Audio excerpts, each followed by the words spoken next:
Fonctionne. Bonjour, merci de me passer la parole. Je vais tout de suite vous présenter un plan de la présentation.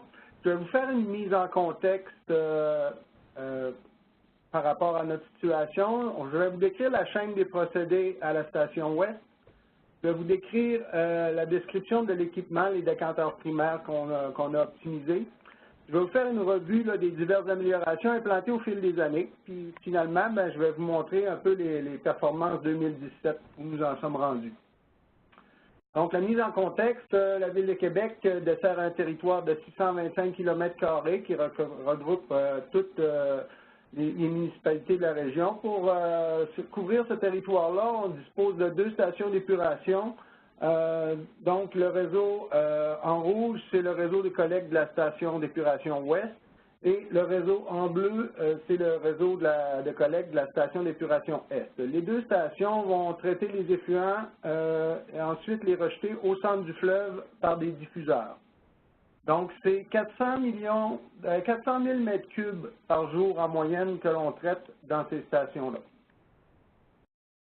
Description de la chaîne de procédés. À la station Ouest, on commence avec un dégrillage et un relèvement des eaux brutes, donc un puits de pompage à l'entrée de la station. Par la suite, on va procéder au dessablage et au déshuilage des eaux. C'est suivi d'une décantation primaire. Ensuite, on va relever les eaux à l'aide de vis d'Archimède pour les distribuer dans l'étape suivante qui est la biofiltration. Puis on va laver aussi les filtres, donc on va générer des eaux de lavage à cette étape-là. Ces eaux-là vont par la suite, en période estivale, passer par un processus de désinfection aux ultraviolets. Pour ce qui est des équipements en tant que tels, la station Ouest dispose de 5 décanteurs lamellaires. Le débit de conception des décanteurs lamellaires est de 13 140 m3, donc on est capable de traiter par unité 2628 m3. Si on regarde une vue de coupe des décanteurs, donc l'eau est distribuée par le fond, va remonter à travers une série de lamelles inclinées pour déborder dans des goulottes de reprise. Les solides vont se déposer au fond, puis un racleur va les amener vers la fosse pour qu'on extrait les bouts. Donc, si on fait une revue des diverses améliorations, dès la mise en service en 1992, les premiers essais de performance, ces décanteurs-là les ont échoués. Il y avait de piètres performances. On s'est vite rendu compte qu'il y avait un problème de répartition hydraulique. Donc, on a dû corriger cette situation-là. Il y avait des courants préférentiels dans les canaux centraux, la distribution ne se faisait pas sur toute la surface, puis ça augmentait les vitesses au bout des corridors centraux, puis ça faisait que les rendements des unités étaient bien en deçà des attentes. Donc, le problème a été rapidement ciblé. On a apporté des correctifs en instaurant un faux plancher avec des ouvertures qu'on a calibrées tout au long du canal central. Donc, en dessous de ce faux plancher-là, on a installé des cloisons pour cloisonner les eaux puis les distribuer tout au long du corridor central. Ça a bien fonctionné et ça a permis aux décanteurs de rencontrer les exigences de performance du démarrage des stations. D'autres problématiques qu'on rencontrait, donc en 94-96, on a développé et instauré un nettoyage automatisé des lamelles par décolmatage à l'air.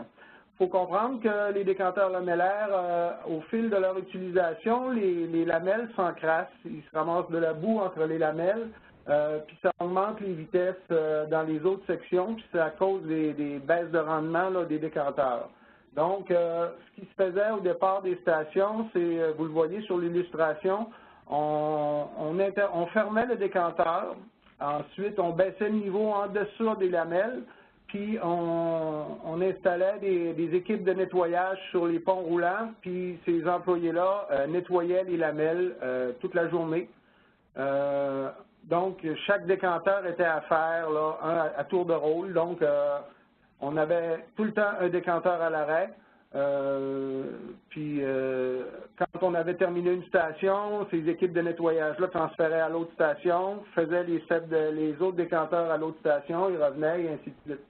Mais entre les nettoyages, il y avait des baisses de rendement puis ça posait des problèmes. Donc, on a installé des systèmes sous les lamelles, on a installé des systèmes d'aération. Donc, avec des jets d'air, on va aller déloger la boue. La manière que ça fonctionne, c'est qu'on va fermer le décanteur, on va vidanger au drain juste au-dessus des lamelles. Ensuite, on va, avec une soufflante, on va faire un brassage à l'air. Les turbulences vont déloger la boue entre les lamelles. Ensuite, on va procéder à la vidange complète. Ensuite, on va réemplir le décanteur. Puis c'est un processus qui dure à peu près 3h40 puis qui nous permet, c'est complètement automatisé aux écrans maintenant, ça nous permet de maintenir la bonne performance des équipements. Donc ça a été implanté entre 94 et 96. En 98, un autre problème qui restait à régler, c'était l'accumulation des flottants dans les canaux centraux. Les systèmes de récupération des sableurs ne faisaient pas le travail au complet, puis il n'y avait pas de système d'évacuation des flottants dans les canaux centraux des décanteurs. Ça causait des accumulations, puis lorsqu'il arrivait des coups d'eau, ces flottants-là étaient évacués vers la biofiltration, puis venaient bloquer les filtres. Donc, c'était un problème à corriger. La solution, ça a été, les équipes à l'interne ont installé des convoyeurs à chaîne avec des palettes pour évacuer les flottants là, au centre des corridors centraux, puis ça a réglé la problématique. D'autres améliorations, cette fois-ci, c'est plus au niveau de la qualité de l'environnement de travail. C'était pas juste pour les performances, c'était pour les stations de Québec qui sont fermées, qui sont recouvertes, donc les décanteurs sont à l'intérieur. Lorsqu'on a des chutes d'eau dans une pièce, on a 56 goulottes à la station ouest, ça fait beaucoup de bruit, ça fait des aérosols dans la pièce. Donc, des opérateurs qui ont suggéré d'installer des plaques restrictives à la sortie des goulottes de reprise pour rehausser le niveau lorsqu'on est à débit maximum. La plaque restrictive, vous la voyez assis à gauche, elle a été découpée pour qu'à débit maximum, le niveau d'eau ne soit pas un point une trop grande restriction. Puis sur la photo à droite, vous voyez là une goulotte de reprise avec plaque restrictive, puis une goulotte de reprise sans plaque restrictive. Donc, on voit que sans plaque, la chute d'eau est plus importante et le niveau sonore dans la pièce est de beaucoup supérieur, puis les aérosols aussi. Donc, c'est une innovation qui c'était pas un gros investissement. On a installé des plaques restrictives dans les glissières à la sortie des goulottes de reprise. Puis, ça a de beaucoup amélioré la qualité de l'environnement pour les travailleurs. Lorsqu'on en a des travaux d'entretien à faire de longue période dans ces pièces-là, ça réduit de beaucoup le bruit de l'eau qui peut devenir assourdissant. Un autre, dans le même ordre d'idée, tous les caillebotis dans ces pièces-là sont maintenant recouverts de caoutchouc. C'est encore là peu coûteux, puis c'est efficace. Ça réduit encore là les aérosols puis le niveau sonore dans la pièce. L'autre amélioration qui a été faite, c'est entre 2006 et 2010, les décanteurs primaires ont toujours été opérés de façon avec une décantation physique. On a installé, on a fait des essais, puis on a installé des systèmes pour transformer la décantation primaire en physico-chimique, non pas à l'année, mais seulement dans les périodes critiques là où on en avait besoin. Donc, on a installé, on voit sur la représentation ici, les points rouges qui représentent les injections de coagulants en amont des dessableurs. On laisse réagir le coagulant dans les dessableurs, puis à la sortie des dessableurs, on va ajouter des polymères. Ça nous permet de stabiliser et d'augmenter les rendements des décanteurs.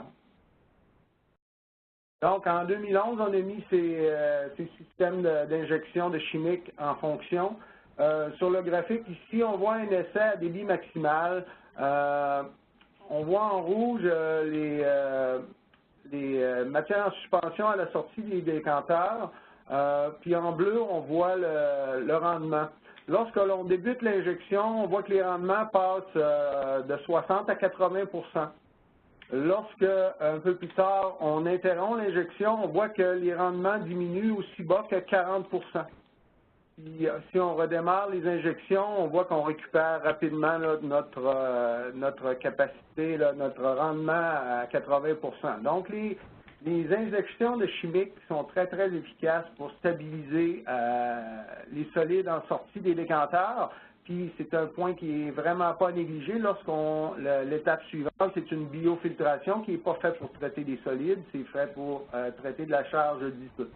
Donc, les systèmes chimiques ont une très grande efficacité. En 2017, on a implanté ce qu'on appelle les décolmatages optimisés. Qu'est-ce que c'est, décolmatage optimisé? Ça nous est très utile en période de fonte. C'est essentiellement les mêmes décolmatages qui ont été décrits précédemment, mais lorsqu'on arrive en période de fonte, la charge hydraulique sur la station est maximale, il n'y a pas de répit.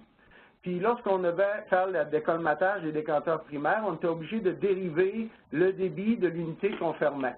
Donc, le décolmatage optimisé, ça consiste, avec les dosages physico-chimiques, ça consiste à faire passer le débit de 5 décanteurs dans les 4 restants. Donc, on a augmenté de 25 % le débit maximal par unité. Puis, ben, ça a permis de faire passer, lorsqu'on traitait en temps de fonte, 95 % du débit qui était la charge hydraulique disponible pour les décanteurs, on passait seulement 95 %. Le 5 % qui manquait, c'était la partie qu'on dérivait pour pouvoir se nettoyer, se décolmater. Avec les décolmatages optimisés, ben, on n'a pas réussi à éliminer complètement les dérivations, mais on en élimine la majeure partie. Ce qui fait que maintenant, avec les décolmatages optimisés, ben, la charge hydraulique, on est capable de soutenir pendant des semaines dans la station, mais c'est 99 %. Là. Donc, les décanteurs sont à 99 % de leur capacité pendant, puis ça, on garde le contrôle sur le système en plus. Donc, si on regarde qu'est-ce que ça donne, ben, une moyenne sur 12 ans, en période de pointe de fonte, lorsque les débits excèdent 315 000 m3 jour, la station ouest, on a toujours dérivé aux alentours de, en moyenne, là, 205 000 m3 pour faire les décolmatages. On a réussi à réduire ça à 40 000 m3 pendant la fonte 2017. Donc, on a réduit les dérivations là, pour décolmatage de 75 %. Ça fait un gain de 165 000 m3 par an de dérivation qu'on évite de cette manière. Donc, ça réduit de 36 % les dérivations totales pour la station pour l'année. Puis, ben, ces eaux brutes-là qui étaient dérivées en amont des décanteurs primaires avant, ben, ça représentait là, 22 tonnes, si on prend juste en matière en suspension, ça représentait 22 tonnes à l'environnement. Ben, maintenant, c'est 22 tonnes de plus, là, 22 tonnes de moins qu'on rejette là, à l'environnement en traitement complet. Si on regarde, en 2017, à la fonte, on n'a pas juste fait les décolmatages optimisés, on a aussi étendu nos périodes de dosage, parce que lorsqu'on dose de façon physico-chimique, on n'a pas intérêt à fonctionner 24 heures sur 24, parce que la nuit, c'est pas nécessaire. La charge de solide se présente dans le jour, donc on fonctionnait de 9 heures le matin jusqu'à 9 heures le soir. Là, en 2017, on a étendu nos périodes de dosage. On a commencé à doser à 7 heures le matin, puis on a arrêté ça à 11 heures le soir. Donc, sur le graphique ici, on voit la courbe en bleu, qui est nos performances 2016 là, pour la période de fonte. Puis en noir, en dessous, on a les performances 2017. Les charges d'entrée sont comparables. Là, puis c'est toujours à débit maximum pendant la fonte. Donc, on voit qu'en 2016, on passait 93 % de la charge hydraulique dans les unités. On a augmenté ça à 99,5 % en 2017. Donc, on a augmenté la charge hydraulique de 6 % dans les unités. Puis, dans le même temps, ben, la charge en MES à l'effluent des stations a été réduite de 4,8 tonnes par jour en 2016. On est rendu à 3,6 tonnes par jour en 2017. Donc, du même moment qu'on augmentait de 6 la charge hydraulique sur le système, les performances de la station s'amélioraient de 25 Donc, c'est ça qu'on est passé d'un équipement qui, en 92, peinait à faire ses effets de performance à un équipement en 2017 qui rencontre les exigences, performe à 99,5 de sa charge hydraulique pendant des semaines d'affilée, sans perte de contrôle du procédé. Tout ça, ça a été rendu possible par le travail de toutes les équipes qui se sont succédées dans les 25 ans d'opération des stations. Autant les équipes d'opération, les équipes techniques, les équipes d'entretien mécanique, électrique, automation, puis bien sûr les directions qui ont encouragé les équipes à faire un processus d'optimisation continue. Je vous remercie. Merci beaucoup, Denis. On a quelques minutes pour des questions. S'il y a parmi des participants qui voudraient poser vos questions dans la boîte dialogue, vous êtes bienvenus de le faire. On a en premier une question de Ghislain Bergeron qui demande, lorsque vous parlez de désinfection estivale à la Ville de Québec, elle correspond à quelle période? Nos exigences de désinfection sont du 1er juin au 30 septembre, inclusivement. Donc, c'est du 1er juin au 30 septembre, on se doit d'être en dessous de 20 000 unités formant des colonies par 100 millilitres dans cette période-là. Alors, Denis, quand vous regardez ce grand processus qui a passé par 25 ans, et si vous étiez à donner des conseils à d'autres techniciens qui cherchaient à optimiser leur décanteur primaire, qu'est-ce que vous leur conseillerez? Faut connaître les forces et les faiblesses de son équipement, mais ce que je dirais, c'est que faut prêter l'oreille à tous les niveaux, au niveau des équipes de travail, que ce soit entretien, opération, les équipes techniques. Faut écouter les suggestions, faut impliquer les gens. C'est une implication à tous les niveaux. Puis, souvent, c'est les choses qui sont les plus simples qui fonctionnent le mieux. Puis, il ne faut pas avoir peur de se lancer dans ces processus-là. Puis lorsque tous les niveaux d'employés sont impliqués, ça fait que les gens s'approprient leur station puis ils sont fiers de leur équipement. Merci. Et